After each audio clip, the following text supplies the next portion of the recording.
You have STDs?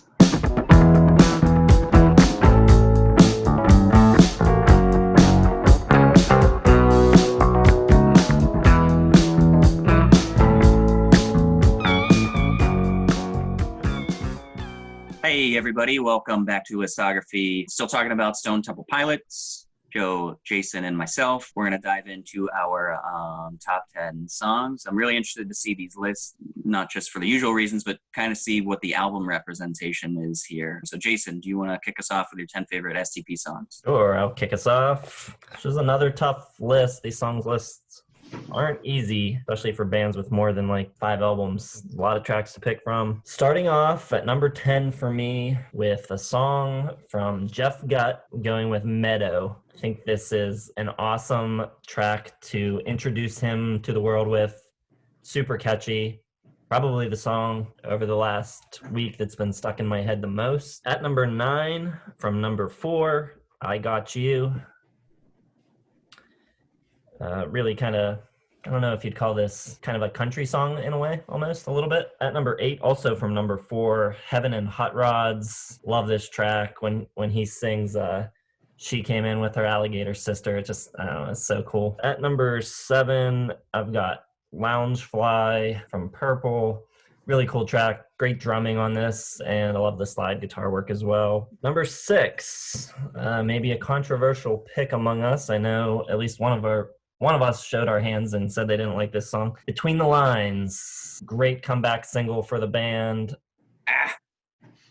I think it's awesome. Some of the lyrics are like bad, but the way he delivers them is like so cool. What's the one where he says like, I don't like fishing, but I like superficial people or something like that? It's ridiculous, but awesome the way he sings it. It's the chorus that ruins it for me, because everyone's thinking, oh, STP, Scott Weiland, it's all about drugs, and then like, that's what they hit you.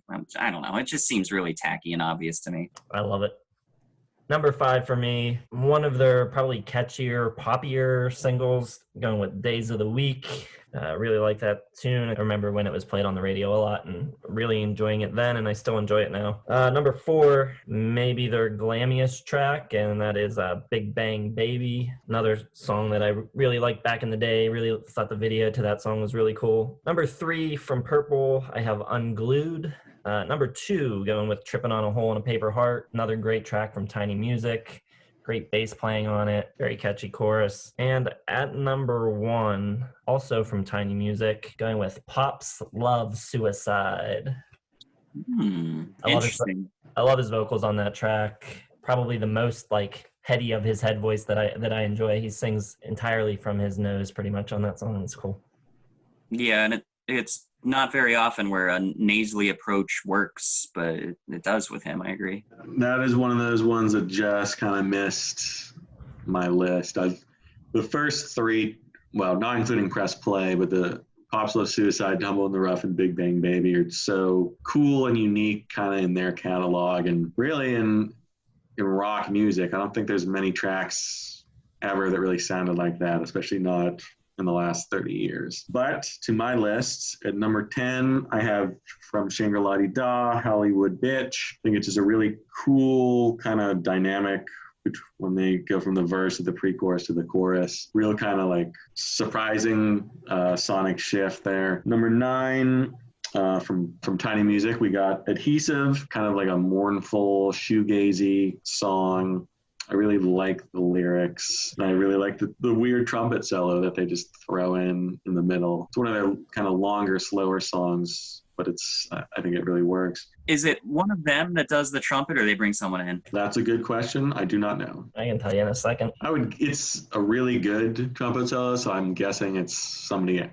Yeah, it's someone else. It's Dave Ferguson. Oh, yeah, of course, David Ferguson. Yeah, sure. I love the great trumpet solo by the great David Ferguson on Adhesive. Number 8 is going to be Sex Type Thing from their debut, unfairly derided by the critics because they didn't get it. And I think it's clever. Maybe it was too clever for a debut song kind of from the band. They were, it's a send up of the misogynistic kind of dude in the bar who thinks he can get any chick. Maybe not subtle enough, but I think it's a really good song with a really heavy, dangerous, aggressive guitar sound. Number 7 on my list is going to be Glide from number 4. I just love kind of the 70s feel. It sounds like a holdover maybe from Tiny Music. It's kind of groovy, a little spacey, just some really nice guitar work. Number 6 is going to be Loungefly from Purple. Probably my favorite song from that album. I like the slide guitar work. It just sounds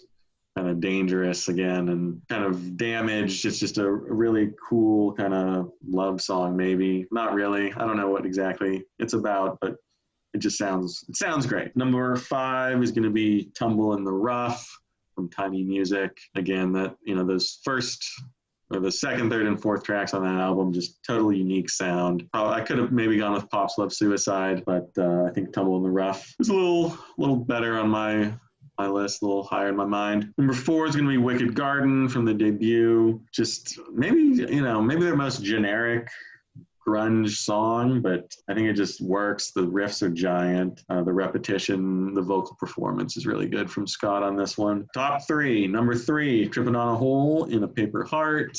Like I talked about already, if you watched our album lists, just incredible bass line, real cool, unique structure to the song. Doesn't sound like anything else probably that you've ever heard. Number 2, also from Tiny Music, Big Bang Baby. This is, kind of glam, Scott Weiland. Another really cool song, really cool vocal performance. The band sounds great. A totally different guitar sound, and I think it really works. Number 1, Sour Girl from number 4.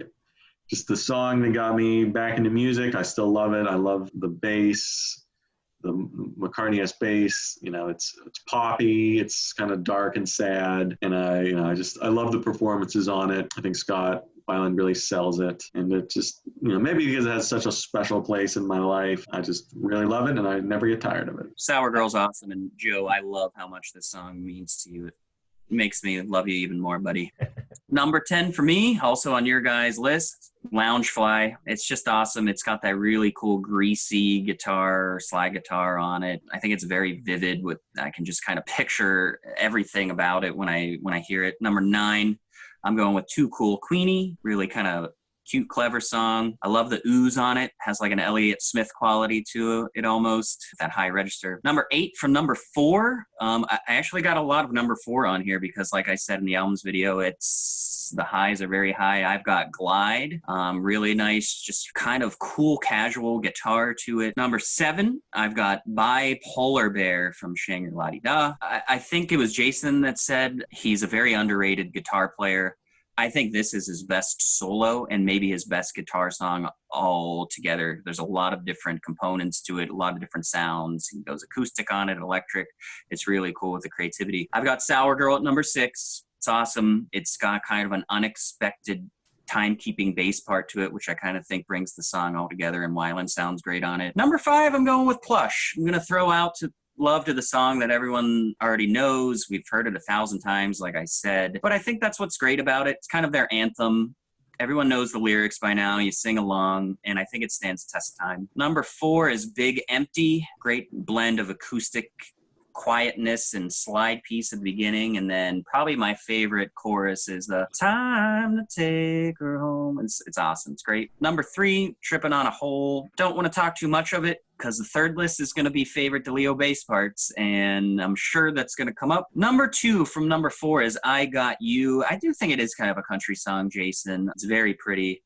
And my number 1, I don't think anyone has mentioned this, and I think it is core to its core, is Sin. There's something really demonic and awesome about this song. It's Joe's been throwing the word dangerous out there. That's how I feel when I listen to it. I almost feel immoral for some reason when I hear this song. Yeah, I think it's awesome. I think it's the perfect sound for the album core, and it is my favorite STP song. All right, everybody, thanks for tuning in to our favorite STP songs. Don't forget to like, comment, subscribe, and hit the bell for notifications. We are coming out with our favorite moments of bass lines, riffs, whatever you want to call it, from STP coming up.